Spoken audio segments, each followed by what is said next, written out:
오늘 저는 하나님의 관점으로라는 제목으로 말씀의 귀한 은혜를 나누고자 합니다. 오늘 들려지는 말씀을 통해 우리의 삶에 하나님이 주시는 그 말씀의 능력과 하나님께서 주시는 그 영적인 능력이 임해오는 시간이 되기를 바라고요. 또 우리의 삶이 다시 질서정연하게 잡히는 그런 은혜의 시간 되기를 소망합니다. 여러분, 우리가 믿음의 이야기를 굉장히 많이 하는데요, 이 믿음이 무엇일까 우리가 한번 스스로 질문해 봤으면 좋겠습니다. 믿음이 무엇일까? 나는 과연 믿음을 뭐라고 고백하는가? 어떤 사람은 믿음하면 불신의 반대말이라고 생각할 수도 있고요, 또 어떤 사람은 흔들리지 않은 마음이나 어떤 신념이라고 생각할 수도 있을 것입니다. 그래, 내가 어떤 상황에도 흔들리지 않은 신념, 그게 믿음이지. 어떤 순간에도 변하지 않은 신앙이 믿음이지. 여러 가지 말로 우리가 믿음을 설명할 수 있고 이해할 수 있습니다. 그런데 사실 이 출애굽기라는 성경을 보면 출애굽기가 말하는 믿음은요, 해석입니다. 해석. 삶을 어떻게 해석하는가, 그리고 나의 삶의 현실을 어떻게 해석하느냐, 출애굽기는 이것을 믿음이라는 것으로 우리에게 설명하고 있습니다. 한편 우리가 같은 일인데요, 같은 일도 어떤 관점으로 바라보느냐, 어떤 관점으로 그 모습을 해석하느냐, 이거에 따라서 인생의 해석이 180도 달라지는 것을 보게 됩니다.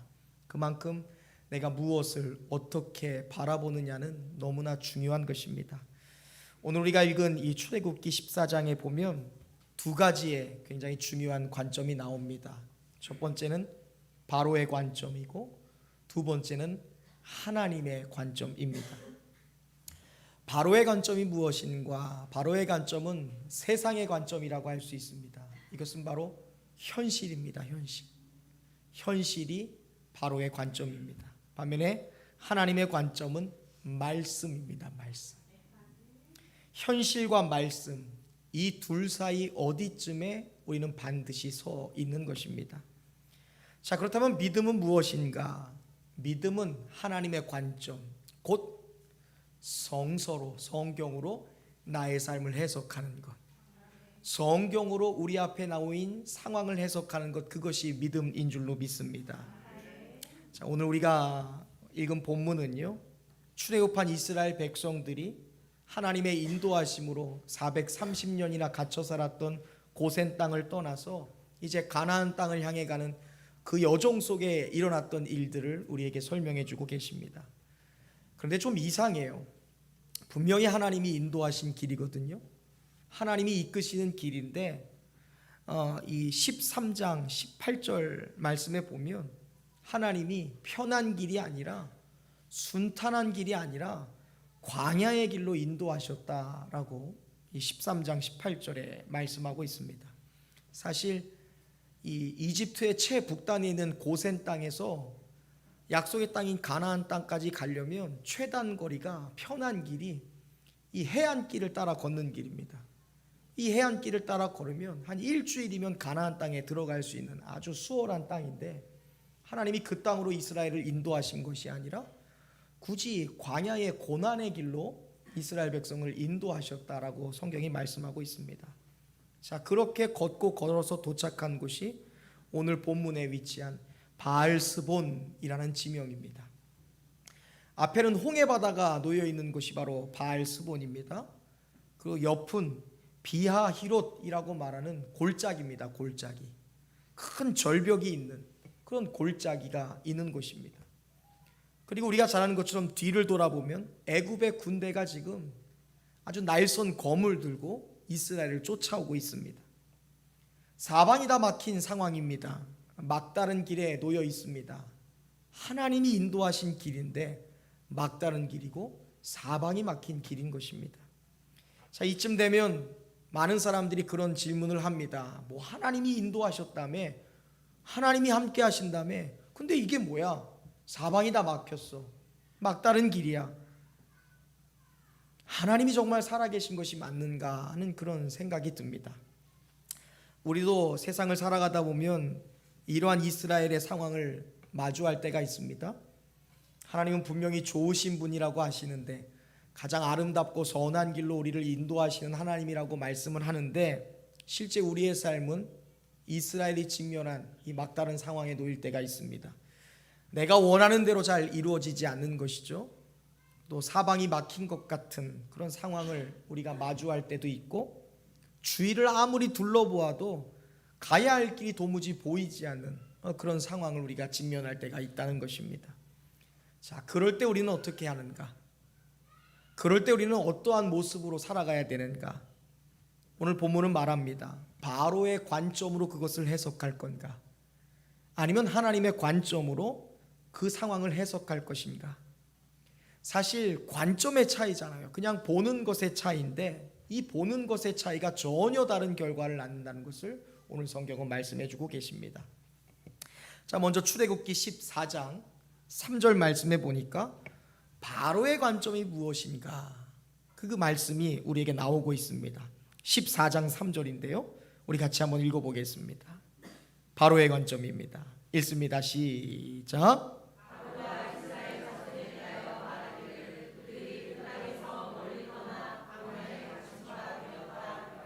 아멘. 자, 바로의 관점이 무엇입니까? 지금 똑같은 상황이에요. 앞에는 홍해바다가 가로막고 있고 좌우에는 넓은 절벽과 정말 골짜기가 있는 거예요. 올라갈 수 없습니다. 뒤에는 지금 애국 군사들이 지금 따라오고 있는 거예요. 포위하고 있는 겁니다. 자, 이런 상황을 가리켜서 바로는 어떻게 해석하는가? 그들이 광야에 갇힌 바가 되었다라고 말합니다. 갇혔다라는 단어가 히브리어 성경에 보니까 사가르라고 되어 있습니다. 사가르. 이게 뭐냐면 밀폐되다라는 거예요. 우리가 밀폐 용기 사용하지 않습니까? 밀폐하면 어때요? 빠져나가지 못하는 거예요. 락앤락 같은 거에 물 넣고 꽉 잠그면 흔들어도 물 안 나갑니다. 꽉 잠긴 것이죠. 닫힌 것입니다. 여러분, 이게 바로 바로의 관점이에요. 그들이 지금 갇혔다는 거예요. 완전히 밀폐됐다는 거예요. 새어나갈 구멍이 없다는 것입니다. 광야에 갇혔다. 이것이 바로 지금 이스라엘의 현 주소를 해석하는 바로의 관점입니다. 갇혔으니까 끝난 거예요. 막혔으니까 열릴 길이 없습니다. 밀폐됐으니까 완전히 기회가 사라진 거예요. 그러니 어땠다는 거예요? 결국 망했다는 거예요. 끝났다는 겁니다. 이게 바로의 관점입니다. 이게 바로 세상의 관점인 것이죠. 그러나 여러분, 믿음의 사람은요, 관점이 달라야 될 줄로 믿습니다. 절대 이 바로의 관점으로 나 자신을, 우리의 가족들을, 우리 앞에 놓여 있는 상황을 해석하지 마시길 바랍니다. 바로의 관점이 왜 문제가 있습니까? 바로의 관점은 끊임없이 현실을 주목하라, 네 상황을 봐라, 지금 눈앞에 현실을 보아라 라고 말하기 때문에 그렇습니다. 바로의 관점은 현실입니다. 소위 말하는 팩트로 폭력하는 것입니다. 사람에게 있어서 가장 강한 압력이 뭘까요? 사람을 힘들게 하는 외부의 압력이 무엇입니까? 우리의 마음을 뒤흔드는 압력이 무엇입니까? 팩트 폭력이에요. 현실이라는 것이죠. 너는 가진 것이 없어. 너는 조건이 안 돼. 너는 이미 전에 한번 실패한 적이 있잖아. 너는 탈락한 적이 있지 않니? 네 주위를 봐. 너는 보호자가 없잖아. 바로는 현실을 주목하게 만듭니다. 그러네. 없네. 할 수 없네. 아무것도 아니네.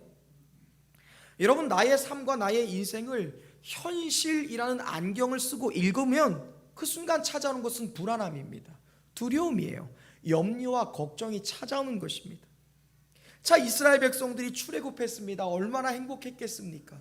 하나님의 10가지의 기적과 재앙을 눈앞에서 보고 신 중의 신이라고 불려지던 바로가 굴복된 거예요. 두 손 들고 나가라 항복합니다.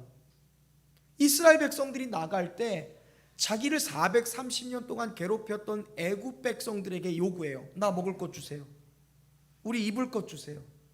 우리 광야를 통해서 가나안 땅 가야 되는데 하나님 앞에 예배 드리게 제사 드릴 동물도 주세요 하니까 군말 없이 애굽 백성들이 이스라엘 백성들에게 돈도 먹을 것도 다 내어줍니다. 얼마나 기분 좋았겠습니까?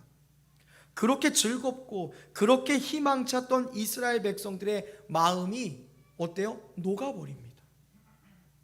이스라엘 백성들이 출애굽한 이후에 바로의 마음이 변해버렸어요. 바로의 마음이 완악해졌습니다. 그래서 병거와 군대를 갖추고 이스라엘의 뒤를 추격하기 시작합니다. 여러분 6절 말씀 한번 이하 보시면요, 바로가 이스라엘을 후미에서 공격하기 위해 모집한 군대의 규모가 나와요. 6절 이하에. 7절에 먼저 보시면 병거가 600대입니다. 그리고 애굽의 모든 병거를 총 동원했다고 말해요. 그냥 병거가 아니에요. 7절 상반절에 보니까 선발된 사람들입니다. 그냥 군대가 아니에요. 특전 요원들을 지금 선발한 겁니다. 자, 9절에 보면 그렇게 바로가 선발한 군대가 지금 이스라엘의 진을 치고 있는 바알스본 맞은편에 지금 도착했습니다.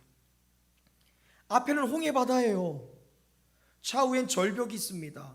골짜기가 있는데 뒤에 선발된 군인들이, 특전사들이 지금 몰려온 거예요. 10절에 그들이 가까이 오고 있는 모습을 이스라엘 백성들이 보았습니다. 현실을 본 거예요. 상황을 본 거예요. 자, 그러자 이스라엘 백성들에게 나타난 현상이 무엇입니까? 큰 두려움에 빠집니다. 방금 전까지만 해도 박수치고 즐거워하면서 하나님을 찬양했어요. 여러분 출애굽기 13장 12장에 보면 여러분 이 놀라운 하나님의 구원을 어때요? 모세의 누나인 미리암이 찬가를 통해 찬양해요. 하나님이 보라 우리를 구원하셨다. 하나님이 우리의 왕이시다. 하나님의 거룩한 손으로 우리를 이끄셨다. 백성들이 소고치고 찬양하며 기뻐했습니다. 근데 여러분 눈앞의 현실을 마주한 순간 이스라엘 백성들이 기쁨이 상실됐어요. 두려움에 빠졌습니다. 부르짖기 시작했어요. 그리고 뭐라고 말합니까? 우리가 죽게 되었도다 라고 이야기합니다. 죽게 되었도다.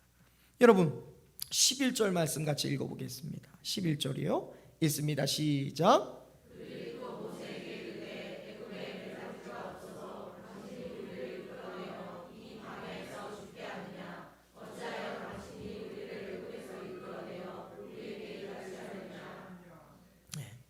자, 여러분 11절에도 그렇고 12절에도 그렇고 백성들이 두려워할 수는 있어요. 염려도 되고 걱정도 되죠. 근데 자신들의 결국을 뭐라고 정의하냐면 죽게 되었도다라고 얘기해요. 이 죽게 되었다라는 표현이 히브리어 성경으로 보니까 무트라고 되어 있습니다. 한번 해보시겠어요? 무트. 제가 왜 이거를 여러분 지금 하라고 하냐면 여러분의 인생에서 절대 사용하면 안 되는 단어니까 오늘 이 자리에 해버리고 끝내라는 거예요. 한 번 더 무트. 잊어버리세요. 절대 하면 안 돼요. 이게 뭐냐면 멸망, 소멸, 파멸이라는 뜻이에요. 지금 이들이 누구예요? 어떤 백성이에요? 하나님의 백성이에요. 하나님의 자녀예요. 근데 그들이 지금 무트를 말해요. 우리는 멸망할 거야. 이 백성은 파멸해 버릴 거야. 내 인생이 소멸돼 버릴 거야. 절대 그런 얘기하면 안 됩니다. 근데 지금 이스라엘 백성들이 그 무트를 외치고 있어요. 2번이나. 부르짖을 수 있어요. 눈물 흘릴 수 있어요. 걱정도 될 수 있어요. 왜요? 눈앞의 현실이 참담하니까. 다 사방으로 막혀 있는 거예요. 완전히 사방으로 우겨쌈 당한 것 같아요. 근데 여러분 좀 냉정해질 필요는 있어요. 상황은 상황이지만 머리는 차가워야 돼요. 가슴은 뜨거울 수 있어요. 머리는 차가워야죠. 한번 냉정하게 보세요. 지금 이들은 무트를 얘기해요. 소멸될 거래요. 절망될 거래요. 파멸될 거예요. 근데 지금 상황을 보세요. 이스라엘 백성 가운데 한 사람이라도 지금 죽은 사람 있나요? 이 바알스본에서 죽은 사람 있어요? 오늘 본문 나오기 전까지 누구 하나라도 다친 사람 있습니까? 자, 바로가 그 많은 군대를 지금 동원해서 추격했어요. 근데 한번 생각해 보자고요. 바로가 지금 공격 시작했나요? 근데 지금 상황만 보고 눈앞의 현실만 보고 아무것도 진행된 것이 없는데 뭐라고 외쳐요? 무트를 외치는 거예요. 결론 낸 거예요. 우린 죽었다. 나는 망했다. 여러분 이러한 백성들의 불안이 어디서 왔습니까? 그들을 두려워하게 하는 그 두려움의 실체가 무엇입니까? 바로 바로의 관점이라는 거예요. 세상의 관점. 하나님 없는 현실에 매달린 결과였어요. 하나님 없는 미래를 상상한 결과가 바로 멸망이라는 거예요. 여러분, 그리스도인들은 절대로 이 바로의 관점, 세상의 관점으로 무너질 사람이 아닌 줄로 믿습니다. 여러분, 저와 여러분은요, 하나님의 언약 백성인 줄로 믿습니다. 하나님이 붙드시고, 하나님이 지키시고, 하나님이 복주시고, 하나님이 사랑하시고, 하나님이 책임지시고, 하나님이 인도하시는 하나님의 자녀입니다. 누가요? 내가. 그리고 옆에 계신 분들이. 여러분, 우리 옆에 계신 분들 축복하시길 바랍니다. 당신은 하나님의 언약 백성이십니다. 우리가 잘 아는 로마서 8장 39절의 말씀은 말씀합니다. 현재일이나 장래일이나 능력이나 높음이나 깊음이나 다른 어떤 피조물이라도 우리를 우리 주 예수 그리스도 예수 안에 있는 하나님의 사랑에서 절대로 끊을 수 없으리라. 할렐루야. 사망도요, 곤고도요, 박해도요, 기근도요, 어떠한 피조물이라도 하나님 곧 우리 주 그리스도 예수 안에 있는 하나님의 사랑에서 우리를 끊을 수 없대요. 하나님이 그렇게 우리를 사랑하시고 인도하시는 거예요. 사랑하는 성도 여러분, 이것은 하나님의 언약입니다. 절대 불변하는 이 언약이에요. 이 언약으로 우리의 인생과 삶과 현재와 미래를 해석하시기를 주님의 이름으로 축복합니다. 하나님의 관점으로 인생을 바라보시길 바래요. 여러분, 세상의 현실을 바라보면 낙심이 돼요. 제가 지난주 통계청 발표를 보니까 대한민국 40대 50대 남성들 사망 원인 1위가 뭔지 아세요? 집사님, 대한민국 40대 50대 남성들 사망 원인 1위가 뭔지 아세요? 뭘 것 같으세요? 자살이에요. 한 해 우리나라 인구의 몇 명이 여러분 사망하는 줄 아세요? 한번 통계 보세요. 40대 50대가 한참 적어야 돼요. 30대도 멀지 않았어요. 삶을 쉽게 포기해요. 낭망해요. 왜? 현실을 보는 거예요. 현실을 보는 거예요. 여러분, 현실로 해석하면 안 돼요. 바로의 관점으로 나를 보면 안 됩니다. 하나님의 관점으로 나를 해석해야 될 줄로 믿습니다. 자, 그렇다면 하나님의 관점이 무엇인가? 하나님의 관점으로 현실을 해석하고 하나님의 관점으로 나의 상황과 인생을 해석한다는 건 과연 무엇일까? 저를 따라 고백하시기 바랍니다. 말씀으로 나의 삶을 해석하는 것입니다. 할렐루야. 하나님의 관점으로 해석하는 건 말씀으로 해석하는 거예요. 이 말씀 성경으로. 나의 인생의 유일한 기준 뭐? 하나님의 말씀. 나의 인생의 유일한 표본 뭐? 하나님의 말씀. 하나님의 관점으로 나의 인생을 해석한다는 건요, 현실에서 말씀으로 나의 인생의 관점을 바꾸는 거예요. 현실을 보는 게 아니에요. 말씀이 나의 인생의 유일한 관점이 되는 것이죠. 할 수 없는 것이 있습니까? 불가능한 것이 있나요? 역부족인 것이 있습니까? 그때 우리에게 필요한 것이 바로 하나님을 신뢰하고 하나님의 말씀을 신뢰하는 것인 줄로 믿습니다. 불안과 걱정이 있죠. 염려와 근심이 있어요. 이게 여러분 붙듦이라고 한다면 말씀을 신뢰하는 것은 하나님께 맡김이라고 할 수 있어요. 왜 염려합니까? 왜 걱정과 두려움이 있습니까? 내가 붙들기 때문에 그래요. 반면에 하나님을 맡긴다는 것은 뭐예요? 하나님을 신뢰하는 거예요. 내가 하는 게 아니에요. 하나님이 하시는 겁니다. 붙드는 것은 내가 일하겠다는 거예요. 고통, 염려, 걱정, 생각, 내가 붙드는 거예요. 근데 맡기는 건요, 내가 일하지 않겠다는 고백입니다. 붙들면요, 내가 나서서 일해야 돼요. 내가 나서서 고생해야 돼요. 내가 해결해야 합니다. 그러나 맡기면 하나님이 일하시는 줄로 믿습니다. 자, 이스라엘 백성들이 암담한 현실을 보았어요. 그 현실을 붙들었습니다. 그러자 그들에게 두려움이 찾아왔어요. 걱정이 찾아왔어요. 염려가 몰려들었습니다. 근데 붙든다고 해서 해결될 게 있을까? 칼 한 자라도 들어본 적이 없는 사람들이 어떻게 애국 병사들과 싸울 수 있겠습니까? 그것도 특전 요원들인데. 평생 벽돌이나 만들던 사람들이 어떻게 여러분 절벽 기어 올라가겠어요? 어떻게 바다에서 수영할 수 있겠습니까? 바다란 거 본 적도 없던 사람들인데. 앞은 광야고요, 옆은 절벽이고요, 바다이고요, 뒤는 애국 군대인데 뭐 할 수 있겠습니까? 아무것도 할 수 없을 때 여러분 뭐 해야 됩니까? 오히려 하나님을 맡기는 거예요. 하나님께 맡기는 겁니다. 하나님 바라보고 말씀 붙들고 말씀 신뢰하고 붙잡는 곳에 길이 있다는 것을 여러분 믿어야 될 줄로 믿습니다.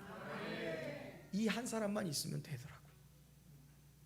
현실을 붙드는 것이 아니라, 내가 그 상황을 붙잡으려고 애쓰는 것이 아니라, 할 수 없을 때 나에게 가장 필요하고 가장 지혜로운 것은 하나님께 맡기는 것이다.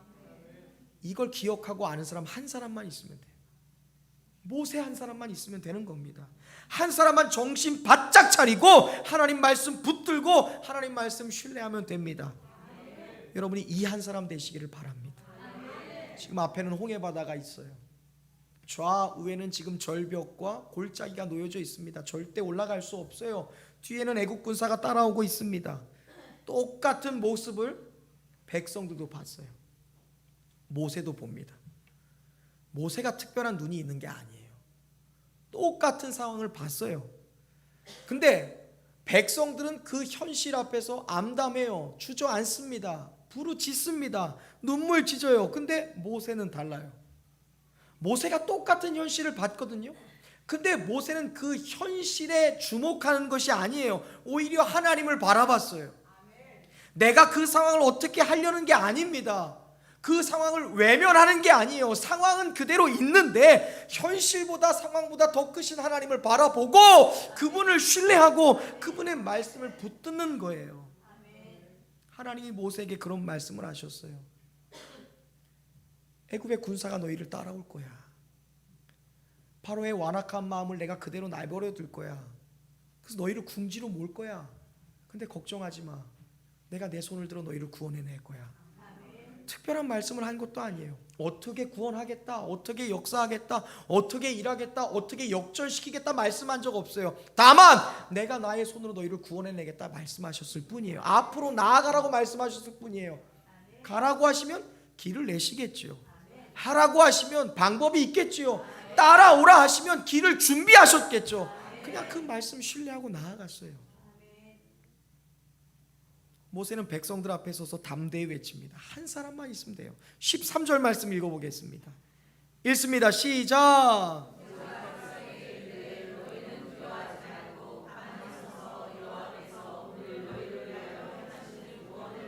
아멘. 여기까지만 읽어보겠습니다. 저는 우리 송은 집사님이, 때때로 우리 김주 집사님이 강한 것 같지만 진짜 여린 사람이야. 눈물도 많고. 원래 이렇게 멋있게 하는 사람들이 아내가 여린 사람들이야. 때때로 오빠, 여보 그러면 송은 집사님이 손 꽉 잡고 두려워하지 마. 하나님이 우리를 위해 행하실 거야. 하나님이 우리를 위해 일하실 거야. 강하고 담대해 여보. 가만히 서서 하나님이 하실 거니까, 하나님이 하시면 되니까 여러분 믿고 따라가자. 여보 걱정하지 마. 여러분 우리 김수경 집사님이, 야 우리 이철 권사님 얼마나 애쓰십니까? 집사 권사님이 딱 오시면서 피곤해서 집에서 푹 늘어질 때, 여보 당신이 뭐 하려고 애쓰지 마. 하나님이 당신을 위해 싸울 거야. 우리 그냥 가만히 잠잠히 기다리고 있자. 권사님이 집사님을 타고 계시는 거 아니에요? 우리가 서로 그렇게 하면 돼요. 다른 거 없어요. 상황 똑같아요. 현실 똑같아요. 내가 할 수 없으면 하나님이 하실 거 믿고 그냥 그렇게 믿음으로 고백하는 거예요. 한 사람만 고백하면 됩니다. 여호와께서 너희를 위해 싸우시니 너희는 가만히 있을지어다 외치는 겁니다. 여러분 내가 할 수 있는 일이라면 여러분 순종하시길 바랍니다. 순종은 핵심이 나의 행동이에요. 행동. 내가 행동하는 거예요. 반면에 내가 할 수 없잖아요. 그 일에 대해서는 철저히 신뢰하시길 바랍니다. 여러분요, 신뢰는 하나님이 행동하시는 거예요. 순종은 나의 행동, 신뢰는 하나님의 행동. 여러분 뭐가 강력한가요? 그냥 신뢰해요. 신뢰. 하나님이 행동하시고 하나님이 일하실 것을 믿으세요. 그리고 하나님이 무엇인가 말씀하시면 순종하시길 바랍니다. 하나님이 하실 일과 내가 할 일이 구별되어 있는 거예요. 내가 할 일은요, 현실 붙들어서 두려워하는 게 아니에요. 그냥 순종하는 거예요. 철저히 신뢰하는 거예요. 하나님이 일하실 거니까. 여러분, 하나님이 일하시면 어떻게 됩니까? 상황이 바뀌어버려요. 현실이 뒤바뀌어 버립니다. 내 생각과 상상을 뛰어넘어서 하나님이 일하셔요. 여러분, 이사야서 55장 8절은 말씀합니다. 이는 내 생각이 너희의 생각과 다르며 내 길은 너희의 길과 다름이니라. 이는 하늘이 땅보다 높음같이 내 길은 너희의 길보다 높으며 내 생각은 너희의 생각보다 높음이니라. 우리가 하나님을 향해 높이 계신 주님께라고 말하잖아요. 그냥 자리만 위에 계신 분이 아니에요. 우리보다 늘 더 높이 계신 분이에요. 우리의 생각 넘어, 우리의 현실 넘어, 우리의 한계 넘어 계신 분이 하나님이신 줄로 믿습니다. 하나님의 길과 생각은 우리의 생각과 길을 뛰어넘는다라고 말씀하는 거예요. 말씀을 신뢰하고 하나님의 높으심을 신뢰하고 맡기면 구원이 임해요. 기적이 임해요. 승리가 임합니다. 말씀의 길은 여러분 알고 가는 거 아니에요. 믿음의 길은 알고 가는 거 아니에요. 믿고 가는 거예요. 신뢰하며 가는 겁니다. 자, 이스라엘 백성들이 모세의 도전을 받았어요. 가만히 서라. 두려워하지도 말고 울지도 말고 염려하지도 말고 하나님이 너희를 위해 싸울 것이니까 하나님이 베푸시는 구원을 가만히 서서 보라. 하나님의 관점으로 모세가 선포합니다. 자, 그 도전을 받은 이후로 이스라엘 백성들이 말씀을 믿어요. 하나님을 신뢰합니다. 그리고 하나님께 자신의 삶을 맡겨요. 자, 그러자 어떤 일이 일어나는가? 전혀 상상하지 못한 일이 일어납니다. 길이 열리는데 옆에 길도 아니고 뒤에 길도 아니고 어디가? 가장 불가능한 바닷길이 열려요. 자, 21절 말씀 읽어보겠습니다. 시작. 모세가 바다 위로 손을 내밀매 여호와께서 큰 동풍이 밤새도록 바닷물을 물러가게 하시니 물이 갈라져 바다가 마른 땅이 되니라. 아멘. 영화 이집트 왕자 보신 분 있으세요? 이집트 왕자의 가장 유명한 장면이 이 장면이에요. 장난 아니에요. 예수 안 믿는 사람도 교회 안 다니는 사람도 이 장면에 박수칩니다. 와, 모세가 바다를 향해 지팡이를 빡 드니까 저 멀리서 바람이 쫙 불어요. 바다가 쫙 나더니 확 갈라져. 우와, 한번 보셔야 돼. 유튜브로라도 이집트의 왕자 바다 딱 치면 나옵니다. 여러분, 옛말에 10길 물 쏘고 날아도 사람 한 길 사람 속은 모른다고 얘기해요. 이게 뭐냐면 사람이 그렇게 어때요? 복잡해서 알 수 없다는 거예요. 근데 이게 옛말이죠. 여러분, 우리가 얼마나 많은 사람을 만납니까? 얼마나 많은 사람들을 잘 알고 있어요. 믿었다가 배신도 당하고 신뢰했다가 어때요? 실망도 당하고 별별 사람 다 만나봐서 눈빛만 봐도 진짜인지 아닌지 알아요. 대화 나눠보면 야, 이 사람 사기꾼인지 아닌지 모르면 좀 배워야 돼. 웬만한 사람 다 알아요. 그래서 내가 친하게 지낼지 말지 가까이 할지 말지 우리 알잖아요. 반면에 여러분, 바다는 어때요? 여러분, 바다 아세요? 바다 잘 아세요? 세계에서 가장 똑똑한 과학자들, 물리학자들이 여러분 어디에 가 있을까요? 대부분 나사에 있습니다. 나사가 뭐 하는 곳이에요? 우주 연구하는 사람들이에요. 여러분, 그 우주 연구사들이요, 우주를 탐사해요. 우주를 연구합니다. 우리가 우주를 미지의 세계라 하지만 우주가 어떻게 되는지, 어느 정도 거리에 있는지, 그 별이 지금 죽은 별인지 살아있는 별인지 신생별인지 늙은 별인지 우주인들 다 알아요.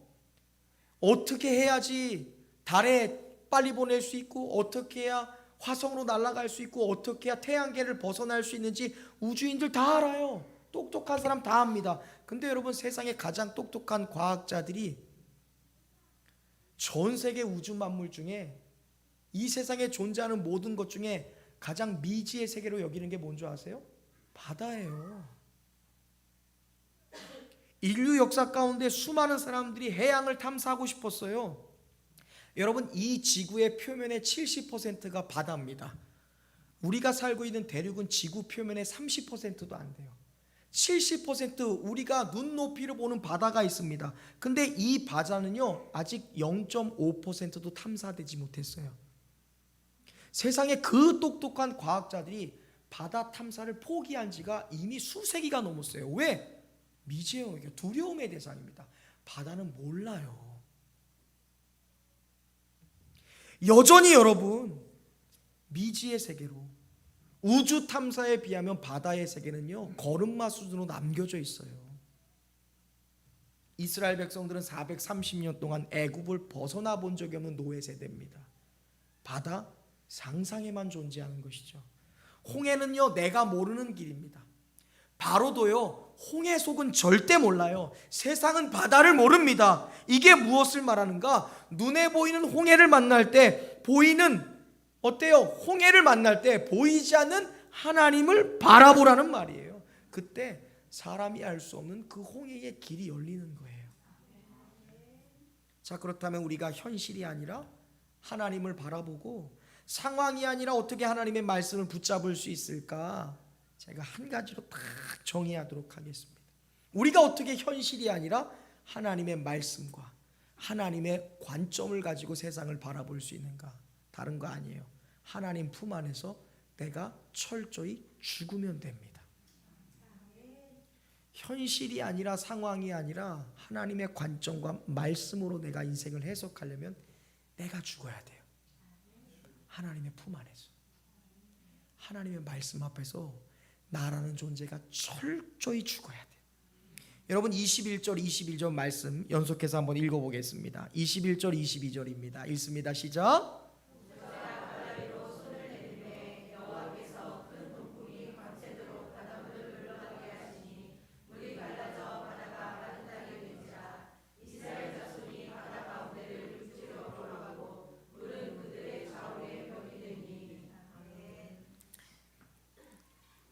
저는 우리는 결과를 아니까 홍해 바닷가가 마른 땅이 돼서 갈라졌다라는 부분이 굉장히 로맨틱해 보이지만 이스라엘 백성들에게 있어서는 굉장히 공포의 대상이었을 것 같아요.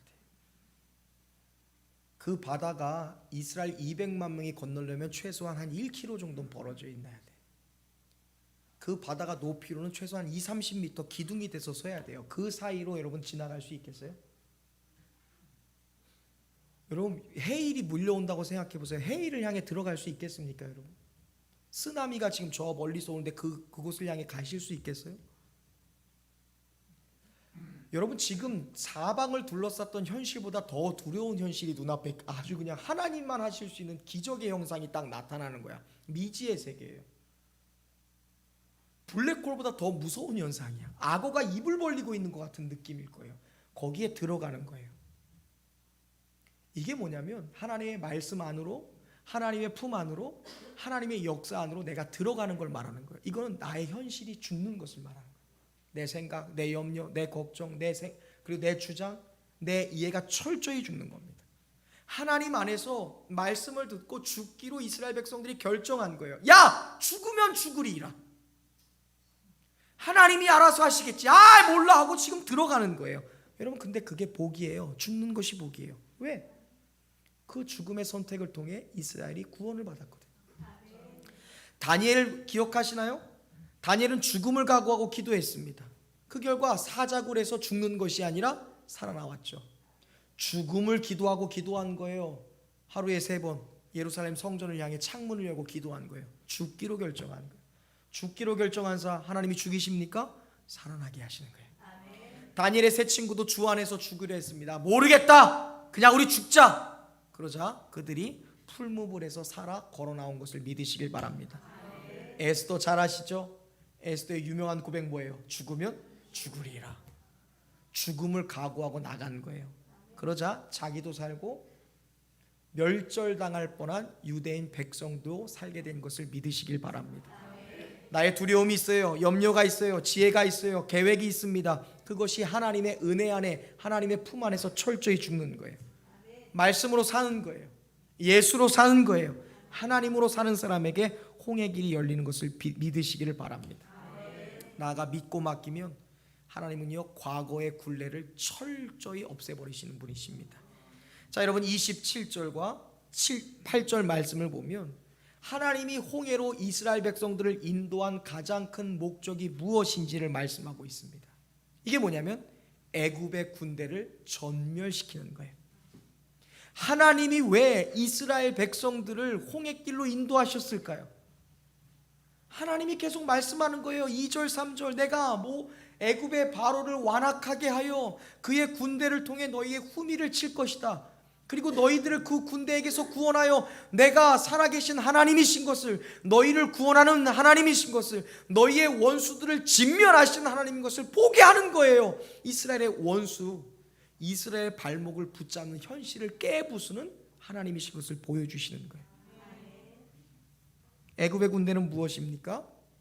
이스라엘에게 있어서는 과거예요. 430년 동안 살아왔던 과거.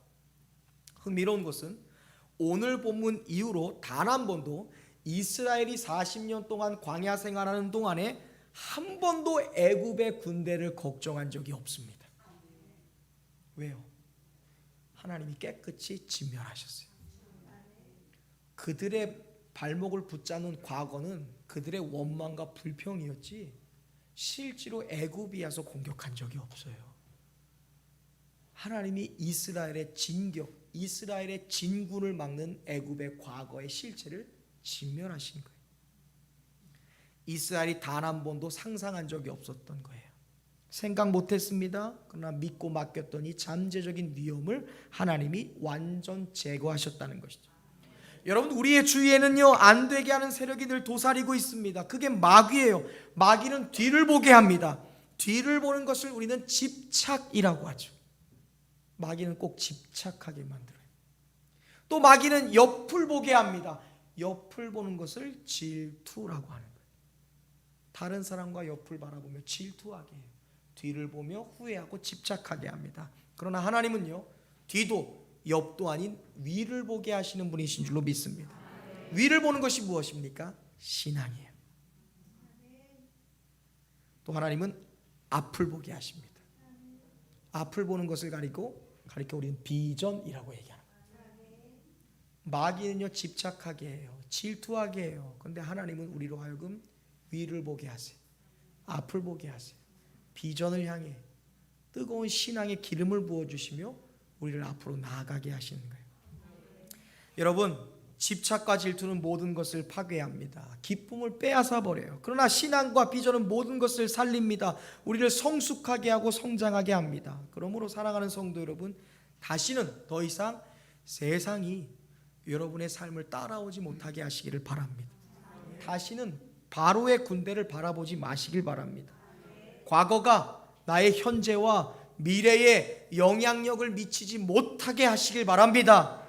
믿고 삶을 맡기고 믿고 주님의 말씀을 의지할 때 반드시 하나님이 이루실 것을 믿으시기를 바랍니다. 이제 말씀을 맺겠습니다. 바로의 관점으로 나의 삶을 해석하면 두려움이 찾아와요. 염려도 근심도 걱정도 찾아옵니다. 사람 노릇 못하며 살게 됩니다. 그러나 말씀으로 나를 읽으면 하나님의 관점으로 나의 삶을 해석하면 그 자리에 하나님의 구원이 임하는 줄로 믿습니다. 상상도 생각도 그리고 우리가 꿈꾸지도 못했던 하나님의 구원이 우리의 삶에 임하게 되는 줄로 믿습니다. 그러므로 사랑하는 여러분, 세상이 떠드는 소리에 더 이상 귀를 기울이지 마시길 바랍니다. 세상의 소리에 귀를 닫고 하나님의 소리, 하나님의 말씀, 하나님의 형상에 우리가 주목할 수 있기를 바랍니다. 우리를 살리는 이 말씀, 성경의 진리의 말씀 붙들고 담대하게 저 앞을 향해 홍해 바다를 향해 나아가는 저와 여러분 되시기를 주님의 이름으로 축원합니다.